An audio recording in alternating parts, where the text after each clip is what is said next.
Hey, you're watching this video, you're learning sales techniques or sales strategies. You're obviously wanting to know more information about how to get better and how to improve your close.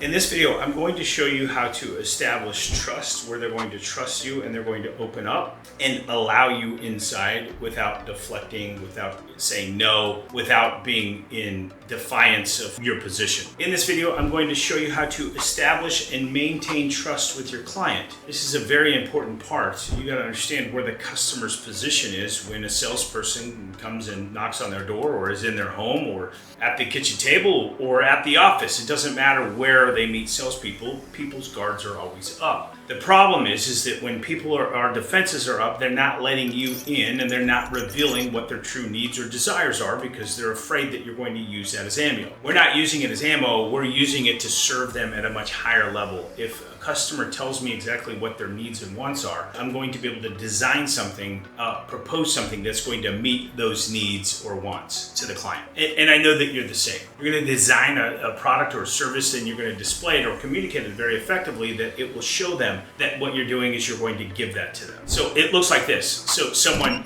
opens the door, not interested. You're not interested. You're probably really busy. That's exactly why I'm here. You're going to want to listen to what I have to say because this is really important. What did I do? I made 3 statements and then I led them into a direction. So the idea behind this is you're going to make these statements that are absolutely true, that can't be argued against. So this is going to also be getting an agreement. This is the same as a yes it, but it's a little bit different because you're going to be making statements that are intrinsically true, which will not get you into an argument or get them to disagree. So part of this is like, hey, you're not interested. You're probably really busy. I can see you got kids running around. Whatever the state that they're in or whatever's going on with them, you're going to make these true statements and then you're going to lead them out. So it's pace, lead. Now I'm going to lead them in the direction I want them to go. That's exactly why I'm here. This is super important. You're going to want to listen to what I have to say. So this is leveraging all of the other things that you've learned in all of the other videos, but now this is segueing and leveraging all of the other things that we have, but this is getting into a state of rapport. The first thing that you're going to have to do is you're going to have to be consciously aware of what state they're in. What state are they bringing? Here's what I see. The problem with most people is like, if you're like a really enthusiastic and passionate guy, like me, I'm really like, hyper, people call me hyper, or passionate, or like overbearing, and I'm talking to an older person, what happens? Like,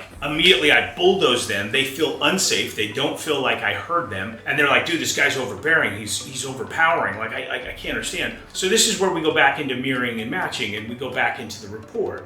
So understanding the prospects, so now you're putting yourself outside of your own position and you're thinking about how they're viewing you. And you're thinking about them viewing you, but you're understanding exactly what position that they're in. So the position is going to be the state. So maybe they're calm, maybe they're calculating, maybe they're a little bit nervous, maybe they're a little bit scared. And so I can see that you're a little bit scared. I can see that you're a little bit nervous because you probably heard some stories about door-to-door people. You probably heard stories about salespeople. It's probably anchored in somewhere inside your mind, right? Yes. Okay. And I don't blame you. I don't take it personal either because I know that everybody thinks like that. And you're probably thinking, how do you get rid of me right now, right? Yeah. Okay, perfect. That's exactly why I'm here. Let me kind of tell you exactly what I'm doing. And I'll be out of your hair real quick. And then I'm going to launch into it. What I've just done is I've established where they are currently in their state, their emotional state, established something that they're not going to tell me. And then what I've done is I've led them into a new direction. So the idea with this is getting in some sort of an agreement, but telling them what state they're in is going to allow them to feel comfortable in that state. And now if they feel comfortable in that state, or they feel like I recognize the state, they feel like that bridge has been built to cross over from their current state to the new state that I want to lead them to. So the idea is like, and by the way, I'm going to tell you like a little story. Is I used to run into this all the time. I run into this because I'm like excited and passionate and like, and I'm a loud, fast talker. And so when I would go to doors, I would talk to somebody very, very slow, reserved. So by the way, that's not really my personality. And I would just bulldoze the crap out of these people. And they might set a consultation or they might buy the product, but they would cancel because they felt overwhelmed. And I bulled them into making a decision. It wasn't until I started recognizing some of the patterns that these people have and what personality traits they are that I started honoring where they're at. And I started meeting them to where they are currently with their state and with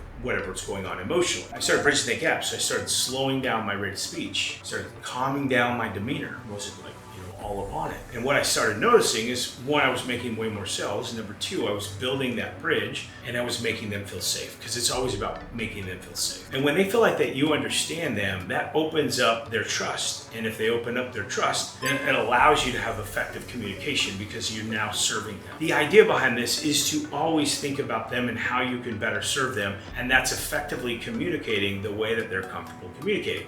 Now here, by the way, too, there's some people, there's spreadsheets, graphs, and maps. That's not me.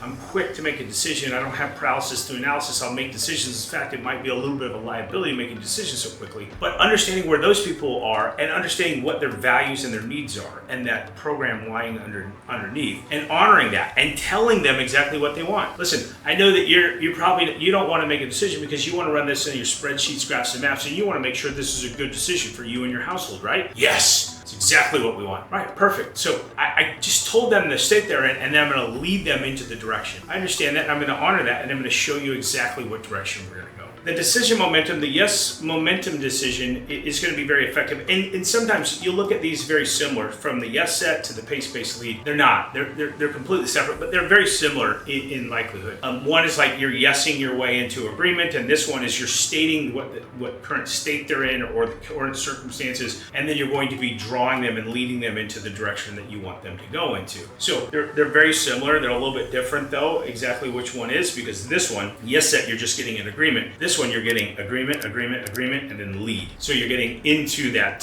sort of decision momentum, or that yes decision momentum. The other thing inside this video, inside the first 10 seconds, I was leveraging and using, deploying this on you in particular. So this works on me. In fact, anytime that I get an agreement with somebody where I see myself being paced and led, I just let myself do it. Yes, and then I just agree to it. Some people look at this as a tactic, but it's just a communication form. So it's not a tactic. It's the form of communication that people are most comfortable with. In this next video, it's the most invisible pattern in all of these videos.